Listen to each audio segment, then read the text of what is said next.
Because it seems to me that what I describe as the strange death of Europe, I say in the opening line, Europe is committing suicide, or at least its leaders have decided to commit suicide.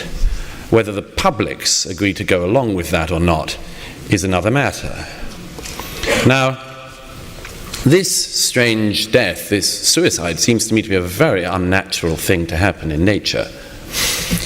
And so there must be, and I posit that there are, deeper underlying reasons for it. One is what I described, taking it from the French philosopher Pascal Bruckner, to be the tyranny of guilt, this overwhelming guilt, that, specifically the German guilt that has spread across the continent in the decades since the war. You, of course, in America have a very clear version of this yourself. Just as we in Europe now have this myth of original sin, so you now have it in America. The original sin of slavery, the original sin of racism, and the European versions of the original sin of colonialism, and so on. Again, it's a one-way movement. And of course we fall for it, as everybody who has children, grandchildren, or has attended an American campus in recent years knows. If you say to a student, and I do it quite often, what is your solution for instance, the problems that Nigeria currently faces?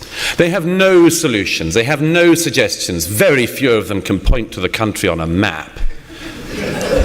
But the one thing they all can be sure about is that at some point it must have been their or their ancestors' fault. The fastest fast track to look like you're a knowledgeable young person is to blame yourself and your own society. And, as I say at another point in the book, this is the problem that I'm told we get to, the big problem I'm told, I stress, that masochists always risk, which is what happens to them when they meet a real sadist. And Europe is meeting a real sadist. So you think you're appalling, empty, barren, rubbish, guilty. We agree.